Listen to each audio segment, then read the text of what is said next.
Hello everyone, कैसे हैं आप लोग। आई होप सभी लोग ठीक होंगे। My name is Chhotu Prajapati and today का जो हमारा लेक्चर है द लिविंग वर्ल्ड का सेकंड लेक्चर है। टोटल हमने कहा था लगभग 5 लेक्चर लग जाएंगे, तो ये उस 5 में से दूसरा लेक्चर है। तो चलिए शुरू करते हैं। तो इसमें अगर हम देखें तो हमारा जो आज का टॉपिक है रिप्रोडक्शन है। रिप्रोडक्शन क्या होता है?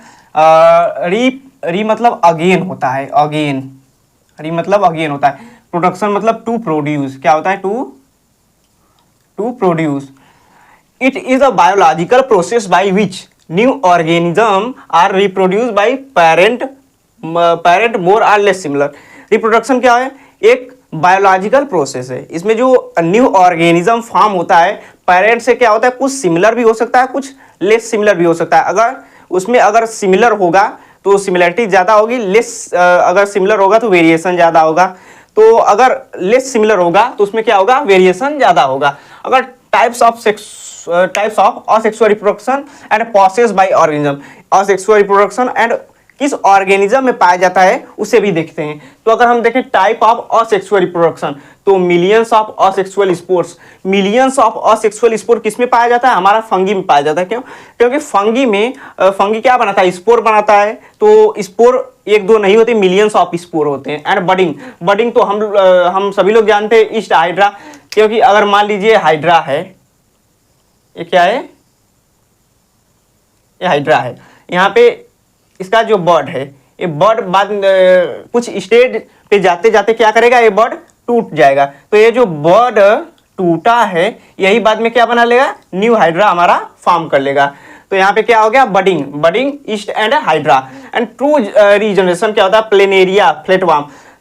जो रीजनरेशन होता है इसमें क्या होता है? एक छोटा सा भी फ्रेगमेंट एक नया बॉडी फॉर्म कर लेता है। एग्जांपल के जैसे छिपकली होती है, छिपकली में भी ट्रू रीजनरेशन होता है। इसमें क्या होता है? उसका पूंछ कट जाने मतलब टेल कट जाने के बाद क्या होता है? उसका जो टेल है फिर से रीजनरेट हो जाता है। तो इसमें एक छोटा सा भी, जैसे ये मार्कर है, तो मार्कर का इतना पार्ट जो है यहाँ से यहाँ तक टूट गया है, फिर भी ये वाला जो ये पार्ट है, ये वाला ब्लू वाला पार्ट, ये भी क्या करेगा?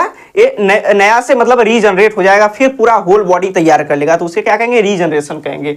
एंड फ्रेगमेंटेशन क्या होता है? फ्रेगमेंटेशन में fungi, filamentous, algae and protonema of masses. तो फ्रेगमेंटेशन में क्या होता है?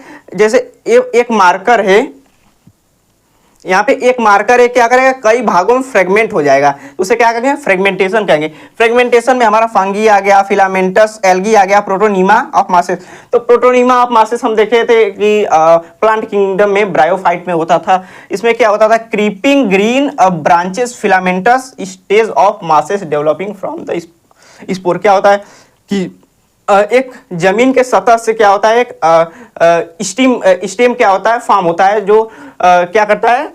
ग्रीन ब्रांचेस एंड फिलामेंटस होता है, stage of mass developing from spores. And अगर बात करें इसकी, सम ऑर्गेनिज्म लाइक म्यूल्स इन फर्टाइल ह्यूमन कपल।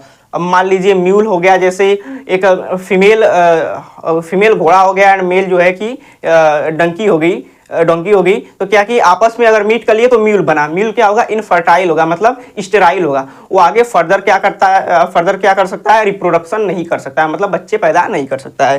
तो कपल्स ड्यू टू एबनॉर्मेलिटीज, क्यों? उसके अंदर एबनॉर्मेलिटीज हो जाती है, क्योंकि जो मतलब क्या होता है कि एक स्पेसीज का जो मतलब एक स्पेसीज अगर अपने स्पेसीज के साथ रिप्रोड्यूस करेगी तो उसका जो प्रोजेनीज होगा वो क्या होगा?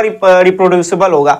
बट अगर एक स्पेसीज दूसरे स्पेसीज के साथ रिप्रोडक्शन करे तो उसका जो जनरेशन होगा, जो ऑफ स्प्रिंग होगा, क्या होगा? इनफर्टाइल होगा, रिप्रोडक्शन नहीं कर सकता है। एंड वर्कर्स बीज अमंग जो है कि फीमेल बीज ओनली क्वीन कैन रिप्रोड्यूस। तो अगर हनी बी की बात करें तो हनी बी में क्या होता है कि जो किंग बी होती, क्वीन बी होती, वही क्या कर सकती? रिप्रोड्यूस कर सकती है।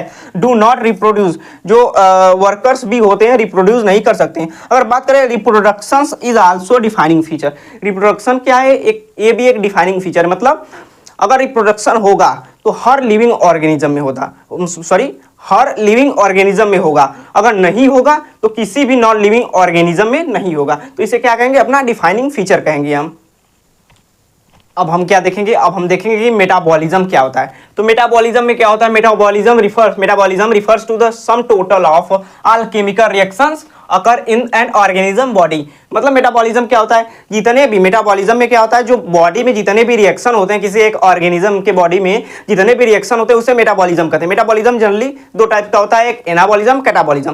कैटाबॉलिज्म मतलब क्या होता है, ब्रेक डाउन होता है, ब्रेक डाउन। एनाबॉलिज्म मतलब क्या होता है, एनाबॉलिज्म मतलब हमारा सिंथेसिस होता है। अगर कैटाबॉलिज्म की मतलब कहें तो अगर मान लीजिए कोई कंपाउंड है तो क्या हो रहा है, ब्रेक डाउन हो रहा है, कंपाउंड जो है ब्रेक डाउन हो रहा है।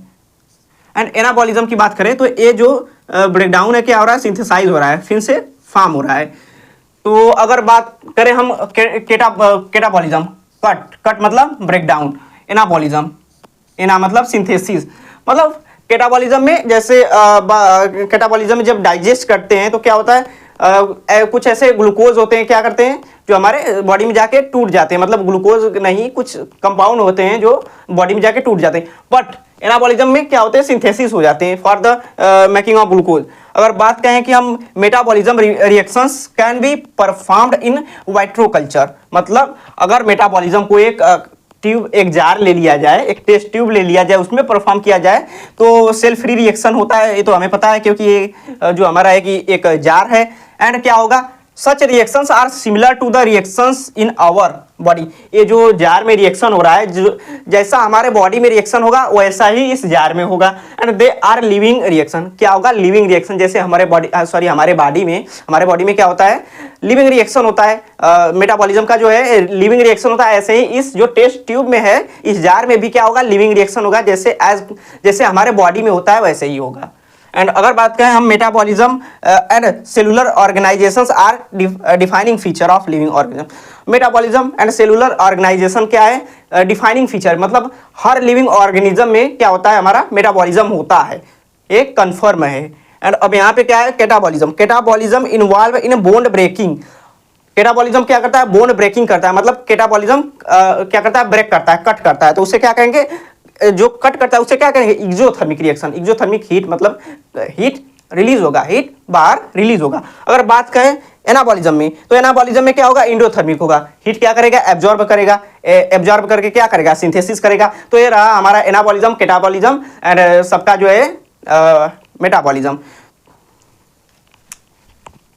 अब हम देखेंगे कॉन्शियसनेस एंड सेल्फ कॉन्शियसनेस क्या होता है। तो कॉन्शियसनेस क्या होता है, it is the ability of an organism to be aware of its surrounding.